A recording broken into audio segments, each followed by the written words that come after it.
Hello and welcome to rice IS YouTube channel. আমি দেবব্রত সাহা। আজকে এই ভিডিওতে এডিটোরিয়াল এক্সপ্লেনের আন্ডারে আমরা একটা ইম্পর্টেন্ট টপিক কভার করতে যাই। এই টপিকের নাম the labour codes redefines wages empower the workers. এই রিলেটেড আর্টিকেল তো আপনারা প্রথমেই জানতে পেরে গেছিলেন যে পড়তে হবে from what to read from today's newspaper the Hindu আমাদের ভিডিওর মাধ্যম দিয়ে। এই রিলেটেড কন্টেন্টও কিন্তু আপনারা অলরেডি পেয়ে গেছেন in English as well as in Bengali, পুরো ইউপিএসসি ল্যাঙ্গুয়েজ টার্মিনোলজিস ইউজ করে। তো আপনারা সেগুলো নিশ্চয়ই পড়েছেন। তো সেইটা পড়ার পরে যে ডাউটগুলো আপনাদের এসছে, সেই ডাউটগুলো এই ভিডিওর মাধ্যম দিয়ে আজকে আমরা ক্লিয়ার করব। তো চলুন শুরু করি। তো যে কোনো টপিক শুরু করার আগে আমরা দেখে নিই এটা রেলেভেন্স কি ইউপিএসসি সিএসসি এক্সামে। এটা আপনাকে কোথায় হেল্প করবে? এই টপিকটা মোস্টলি আপনাকে জিএস 3 মেন্সের যেটা ইকোনমিক্স সেখানটায় হেল্প করবে। মাল্টিপল টাইমস কোশ্চেন এসছে পিওয়াইকিউ ইউপিএসসিতে। তার সাথে এর কিন্তু একটা লং টার্ম এফেক্টও অন্য জিএসে আমরা দেখতে পারি, যেরকম জিএস 1 এর ক্ষেত্রেও, জিএস 2 এর ক্ষেত্রেও, আর জিএস 4এও লাগানো যেতে পারে। তো সেই রিলেটেডই চলুন আমরা একটা পিওয়াইকিউ দেখে নিই। এটা কিন্তু খুব রিসেন্ট পিওয়াইকিউ 2024 এর। কোশ্চেনটা কি বলছে? Discuss the merits and demerits of four labour codes in the context of labour market reforms in India. What have been the progress so far in this regard. এটা আপনারা 250 ওয়ার্ডসে লিখবেন। আর এই ভিডিওটা দেখার পরেই লিখবেন, তাতে আপনাদের ক্ল্যারিটি আরও পরিষ্কার হবে এই টপিকের উপরে। আর এটা লেখার পরে আপনারা যখন আমাদের রাইস আইএস ওয়েবসাইটে এটাকে জমা দেবেন, তার কিন্তু পজিটিভ ফিডব্যাকও নেবেন। তো চলুন, আমরা তো পিওয়াইকিউ দেখে নিলাম, এবার কনটেক্সট দেখি।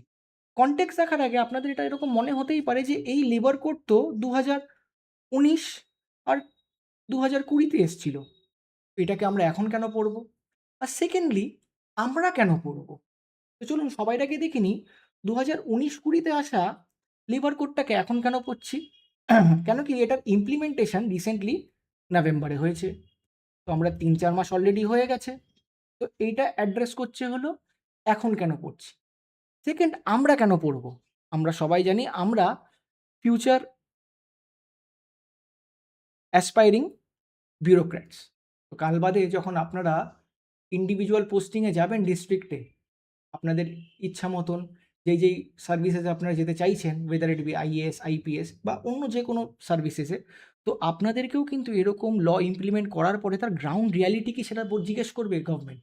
তখন আপনাদেরকেও কিন্তু এরকম একটা রিপোর্ট জমা দিতে হবে যে তার ইমপ্লিমেন্টেশন হওয়ার পরে রিয়ালিটি কী। তো আমরা দুটো অ্যাসপেক্ট দেখে নিলাম, কেন এখন পড়ছি, আমরাই কেন পড়ছি। তো এবার চলুন শুরু করি কনটেক্সট দিয়ে। তো আমরা দেখছি রিসেন্টলি 4টে লেবার কোড ইন্ট্রোডিউস হয়েছে, যেটা কি কনসলিডিফিকেশন করেছে আমাদের 29 সেন্ট্রাল লেবার লসকে, যাতে আমরা ইজ অফ ডুইং বিজনেস করতে পারি আর ইউনিভার্সালাইজেশন অফ সোশ্যাল সিকিউরিটিও হয়। এইটা এমপ্লয়ার এমপ্লয়ি রিলেশনশিপও কিন্তু আরও এনহ্যান্স করবে, তার সাথে ফাইন্যান্সিয়াল ইনক্লুশনও হবে। এটা তো আমরা কনটেক্সট রিলেটেড ইনফরমেশন দেখে নিলাম। তো এইটা আসার আগে ব্যাকগ্রাউন্ডটা কী ছিল সেটাও একবার দেখি। বলছে ব্যাকগ্রাউন্ডে আগে অনেক কমপ্লেক্স টার্মিনোলজিস ইউজ হতো, আর তার সাথে অনেকগুলো লস ছিল, যেরকম 40টা সেন্ট্রাল ল আর 100খানার মতন স্টেট ল, যেগুলোকে একটা জায়গায় ইমপ্লিমেন্ট করা নেক্সট টু ইম্পসিবল হয়ে গেছিলো। নেক্সট, একটা লাইসেন্সিং রাজের মতন কাজ হচ্ছিল জিনিসপত্রগুলো। আর থার্ডলি, 90% ওয়ার্কফোর্স যারা আনঅর্গানাইজ সেক্টরে কাজ করে তারা কিন্তু এর মধ্যে ইনক্লুডেড ছিল না। আর সবথেকে বড় একটা প্রবলেম, এই যে কে ওয়েজেস নেবে, কে ওয়ার্কার, কে ফ্যাক্টরিতে কাজ করবে, এর মধ্যে কিন্তু লিটিগেশন এন্ডলেস লেগেছিল, কেন কি ডেফিনেশন ক্লিয়ার ছিল না। আচ্ছা, এখান থেকে আমার মনে পড়লো, আপনারা একটা নিশ্চয়ই কমেন্ট সেকশনে জানাবেন যে কে ওয়ার্কার, কত এজের পর একজনকে আমরা ওয়ার্কার বা সেই এজের কম আমরা চাইল্ড লেবার বলবো, এটার কি কোনো ক্লিয়ার ডেফিনিশন আছে? যদি থাকে, সেটা কোন আর্টিকেল প্রাইমারিলি ওটাকে অ্যাড্রেস করছে? এই দুটো জিনিস কিন্তু আপনারা কমেন্ট সেকশনে নিশ্চয়ই জানাবেন। আর লাস্ট প্রবলেম, যেটা মডার্ন প্রবলেম, সেটা হলো গিগ ওয়ার্কার আর প্ল্যাটফর্ম ইকোনমি, এরা কিন্তু ইনক্লুডেড ছিল না আগেকার লসগুলো। তো আমরা চলুন কনটেক্সটটাও জেনে নিলাম এখন, তার সাথে তার ব্যাকগ্রাউন্ডটাও জেনে নিলাম, হিস্টোরিক্যাল ব্যাকগ্রাউন্ড। এবার আমরা দেখি এই ল রিলেটেড কিছু, তার মধ্যে কি কোডসগুলো। তো এই কোডটাকে মনে রাখার জন্য যেরকম আমরা দেখেছি কোশ্চেনে কিন্তু ডাইরেক্টলি জিজ্ঞেস করেছে 4টে লেবার কোডস, আমরা জানি 4টে লেবার কোডস, তো কোডস থেকে কিন্তু ডাইরেক্ট প্রশ্ন এখানটায় স্পেসিফিক প্রশ্ন। তো 4টে লেবার কোড আমরা মনে রাখবো কি করে হলে? তার জন্য চলুন একটা ট্রিক দেখি। আমরা 4টে লেবার কোডকে 4 রকম করে ভাগ করতে পারি। প্রথমটা আমরা কি করতে পারি? একটা হলো সোশ্যাল কোড, সোশ্যাল তার মানে কোড অন ওয়েজেস। সেকেন্ড কোডটা কি হবে? Social security. থার্ড কি হবে? ইন্ডাস্ট্রিয়াল। আর ফোর্থ কি হবে? অকুপেশনাল। আমরা দেখব যত নিচের দিকে কোডগুলো আসবে তাদের হরাইজনসগুলো অত বড়। যেরকম ওয়েজ, কোড অন ওয়েজেস সেটা একমাত্র অ্যাড্রেস করে এমপ্লয়ি কম্পেনসেশন নিয়ে, যে কী কম্পেনসেশন হবে এমপ্লয়ি। আচ্ছা, এবার যখন কম্পেনসেশন ঠিক হয়ে গেল, এবার সেকেন্ড যেটা কোড সোশ্যাল সিকিউরিটি যেটা, সেটা করবে কম্পেনসেশন ছাড়া কি সোশ্যাল আমাদের বেনিফিটস পাবো এমপ্লয়িরা আরও। এবার সোশ্যাল বেনিফিটও ঠিক হয়ে গেল। আর যেটা আসবে ইন্ডাস্ট্রিয়াল রিলেশন, এখানটায় দেখব যদি এইগুলো পেতে আপনার কোনো অসুবিধা হয় বা ডিসপিউট হয় তবে কি করব, সেই রিলেটেড আর্টিকেলস আমরা এখানটায় পাবো। আর সবাই এন্ডে যে অকুপেশনাল সেফটি, সেখানটায় আমরা এনভায়রনমেন্ট, একটা ফ্যাক্টরি বা একটা ওয়ার্ক প্লেসের এনভায়রনমেন্ট কী হওয়া উচিত, তাতে কী কী সেফটি মেজার্স থাকা উচিত, সেই রিলেটেড সব আর্টিকেল আমরা এখানটায় পাবো। তো চলুন সেই রিলেটেড আমরা সব আর্টিকেল একটা একটা করে দেখে নিই। সবার আগে আমরা দেখতে পাচ্ছি যে ইউনিফর্ম ডেফিনেশন হয়েছে। আমরা আগেই দেখতে পাচ্ছিলাম যে মাল্টিপল লজের কারণে কিন্তু একটা ইমপ্লিমেন্টেশনাল প্রবলেম আসছিল। সেখান থেকে আমরা দেখতে পাচ্ছি যে সেখানটার থেকে এক জায়গায় অ্যাকুমুলেট করে ওরা বলে দিচ্ছে যে কি ওয়েজে কি অ্যাপ্লাই করে আর কি অ্যাপ্লাই করবে না। এখন বলে দিচ্ছে যে ওয়েজের মধ্যে বেসিক, ডিএনএস অ্যালাউন্স আর রিটেনিং অ্যালাউন্স কিন্তু আসবে। এছাড়া বাকি সব কিন্তু ওয়েজেসের মধ্যে ধরা হবে না, বেসিকের মধ্যে। সেকেন্ড একটা পার্ট কি, যে এখন এই 50% একটা রুল চলে এসছে, যে এই 3টে পার্ট মিলিয়ে কিন্তু আপনার স্যালারির 50% হতে হবে। যদি এর থেকে কম হয় তবে এক্সট্রাটা এর মধ্যেই ধরা হবে। এই দুটো কি পয়েন্ট এখানটায়। এখানটার থেকে একটা মেজর টেক অ্যাওয়ে কি হতে পারে, যে এক্সপ্যান্ড করছে সোশ্যাল সিকিউরিটি কন্ট্রিবিউশন, আর এতে কিন্তু লং টার্ম সেভিংস বাড়ছে। এটা কিন্তু আমরা মাথায় রাখবো, কেন কি অ্যাট দি এন্ড এইগুলোকে এক জায়গায় আমরা অ্যাকুমুলেট করে একটা ফাইন অ্যান্সার ড্র করব। এক জায়গায় অ্যাকুমুলেট করে ফাইন অ্যান্সার ড্র করব। কি করছে এরা? লং টার্ম সেভিংস বাড়াচ্ছে। সেকেন্ড প্রভিশন আমরা দেখে নিই। এতে ইউনিভার্সাল মিনিমাম ওয়েজ সিস্টেম নিয়ে আসছে আর টাইমলি পেমেন্ট নিয়ে আসছে। তাতে কি হচ্ছে? আবার সেম প্রবলেম। সবাই যে আলাদা আলাদা ডেফিনেশন ছিল আলাদা আলাদা স্টেটের, সেখান থেকে সরিয়ে একটা ইউনিভার্সাল আসবে, যেখানটায় বেসিক মিনিমাম স্ট্যান্ডার্ডস অনুযায়ী ফ্লোর সেট হবে স্যালারির। তার সাথে তার যে সিলিং সেটাকেও সরিয়ে দেওয়া হচ্ছে। At the end of the day তাতে কি হবে, যে টাইমলি ওয়েজ পাবে এমপ্লয়িজরা। এতে আরবিট্রেশনও কমবে, যেরকম বলছিলাম টাইমলি ওয়েজেসও পাবে। তো এর কি টেক অ্যাওয়ে হতে পারে? এর টেক অ্যাওয়ে এটা হবে যে এই ইনকাম কিন্তু এনহ্যান্স হবে ইন সোশ্যাল সিকিউরিটি। আমরা আগে দেখলাম সেভিংসও বাড়ছে, enhancement of income in social সিকিউরিটিও বাড়ছে। থার্ড আমরা একটা পয়েন্ট দেখছি গ্র্যাচুইটির ব্যাপারে। এখানটায় কি চেঞ্জেস নিয়ে আসা হয়েছে? এখানে একটা মেজর চেঞ্জ, যে আগে যে 5 ইয়ার্সের যে একটা ক্লজ ছিল সেটাকে এখন 1 ইয়ারের মধ্যেই নিয়ে চলেছে। তাতে কি হয়েছে? অনেক এমপ্লয়িজ কিন্তু এর মধ্যে চলে আসবে, স্পেশালি গিগ ওয়ার্কার্সরা, যেখানটায় ফিক্সড টার্ম প্রজেক্ট বেসড এমপ্লয়িজরাও শর্ট টার্মে কনভার্ট হবে। এতে কি টেক অ্যাওয়ে হবে? এতে আমাদের লং টার্ম ইনকাম প্রোটেকশন হবে।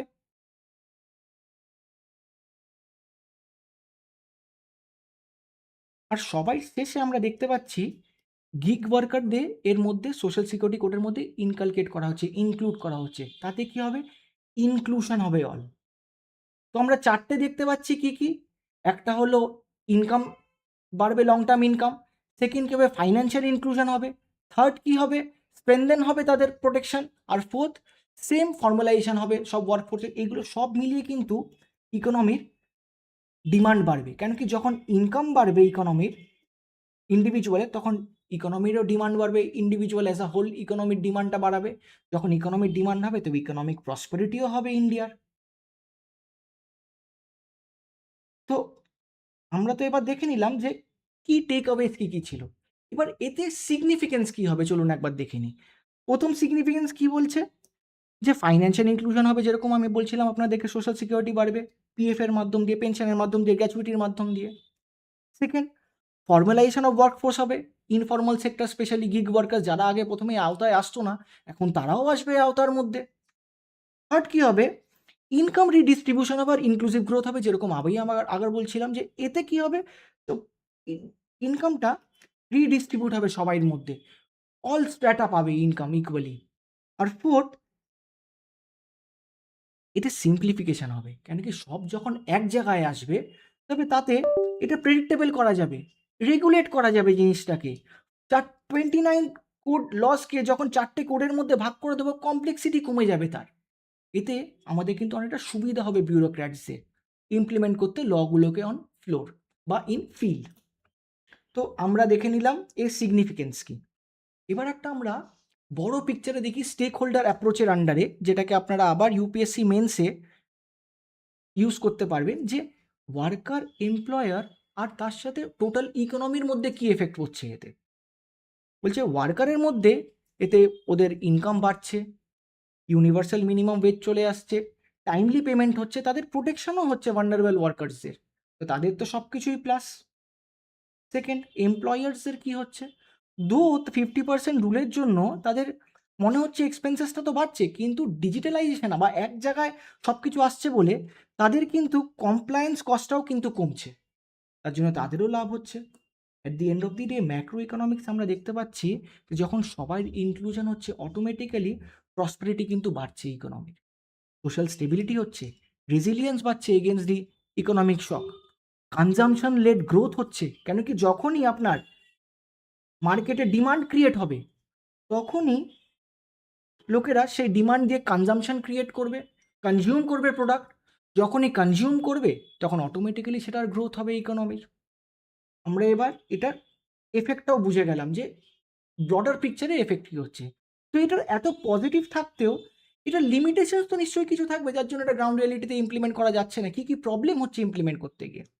সবাই এটাকে বলছে যে ইমপ্লিমেন্টেশন আর রিএনফোর্সমেন্ট বটলনেক্স, যেখানটায় প্রবলেম কী হচ্ছে, যে আমাদের এখানটা আমরা জানি অনেক রকমের কোম্পানি আছে, যেরকম এমএসএমই আছে, তাদের কিছু প্রবলেমও থাকতে পারে যে তারা এই জিনিসগুলোকে কমপ্লায়েন্স করতে পারছে না তাদের স্ট্রাকচারের জন্য, তাদের কিছু রিজিডিটি থাকবে। এখানটা আমরা ডেটা মনে রাখবো, ইন্ডিয়াতে পার 1,00,000 অ্যারাউন্ড 1,500ই কিন্তু পাবলিক সার্ভেন্ট আছে, তার জন্য এখানটায় কিন্তু আমরা দেখতে পাচ্ছি ইমপ্লিমেন্টেশনও কনস্ট্রেন আসছে কিন্তু আমাদের এখানটা। সেকেন্ডলি, এখনও এত ক্লিয়ারলি ডিফাইন করার পরেও কিন্তু অ্যাম্বিগুইটি থেকেই যাচ্ছে, কিছু কিছু ক্ষেত্রে ক্যালকুলেশন আনসার্টেনটি থেকে যাচ্ছে এই 50% ওয়েজ রুলের জন্য। ইন্টারপ্রিটেশন তো আমরা জানি সেখানটাও ডিসপুট থেকে যাচ্ছে।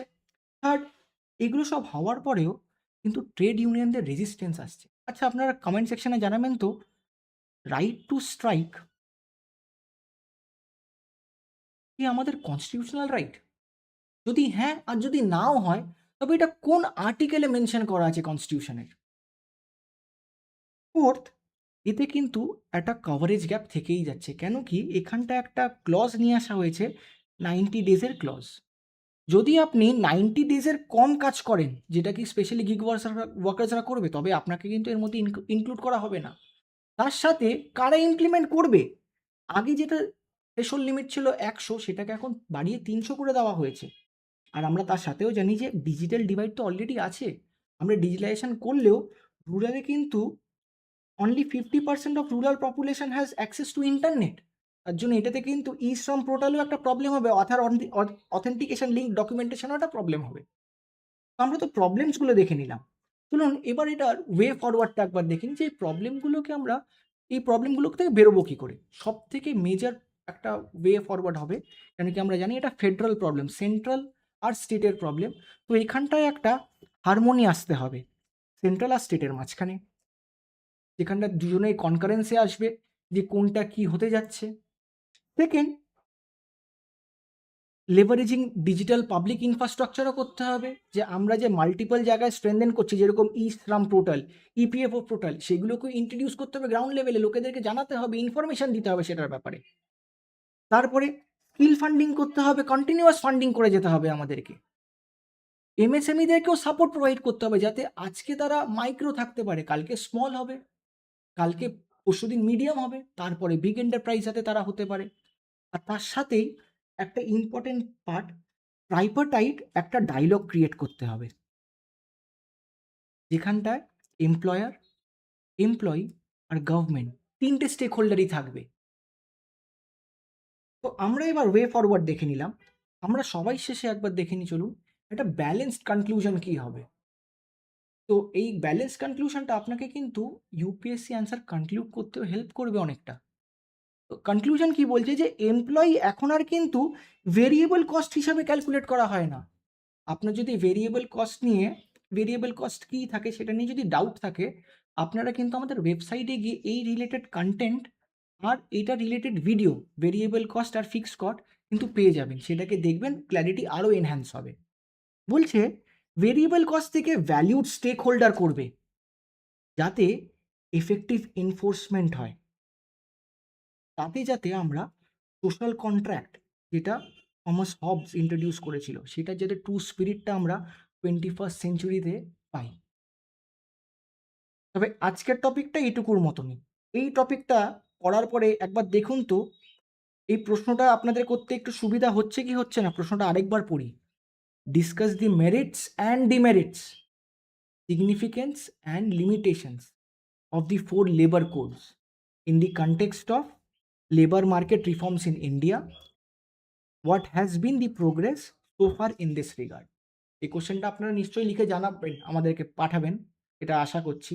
তার সাথে আপনারা যদি বেঙ্গলি মিডিয়াম থেকে থাকেন, আর যদি আপনারা চাইছেন যে ইউপিএসসি এক্সামটা আপনারা বাংলাতে দেবেন, তবে কিন্তু same content with same terminology যেটা ইউপিএসসিতে ইউজ হয়, যেটা ফেচ করে মার্কস, সেই ল্যাঙ্গুয়েজে কিন্তু এই আর্টিকেলটা লেখা আছে।